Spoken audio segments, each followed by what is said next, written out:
Bonjour frères et sœurs dans le Seigneur. Nous vous souhaitons la bienvenue à votre rendez-vous quotidien. Jésus, le vent d'espoir, un message pour votre salut. Au carrefour de la destinée 3. Shalom frères et sœurs.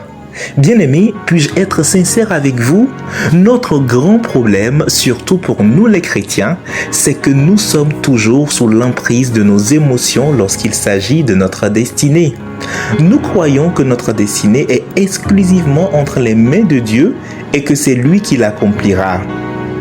Ainsi, nous déclinons toute responsabilité en cas d'échec et accusons Dieu de nous avoir abandonnés.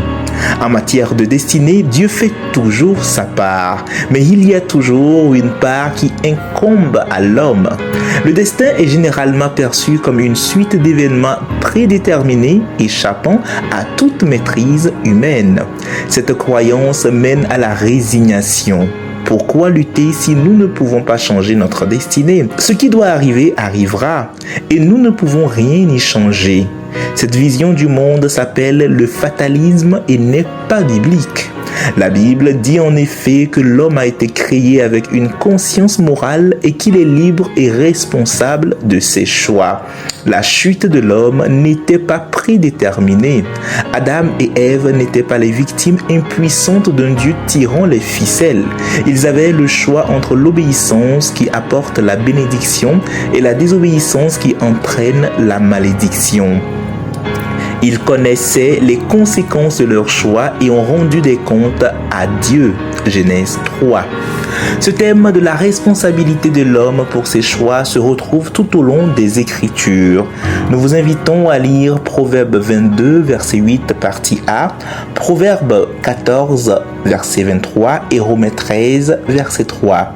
Quand la Bible parle de destinée, elle fait souvent référence aux conséquences des choix des hommes. En effet, beaucoup se conduisent en ennemis de la croix du Christ. Leur fin, c'est la perdition. Philippiens 3, verset 18 au verset 19.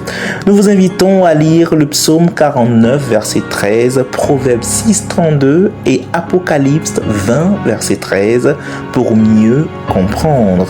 Pour toute requête, prière, soutien et autres, contactez-nous sur l'adresse prièreintense@gmail.com ou par téléphone au plus 228 99 58 58 94 ou au 93 41 96 41. Sur les réseaux sociaux, suivez-nous sur Facebook, Instagram et TikTok sur Jésus, le vent d'espoir. Que Dieu vous bénisse.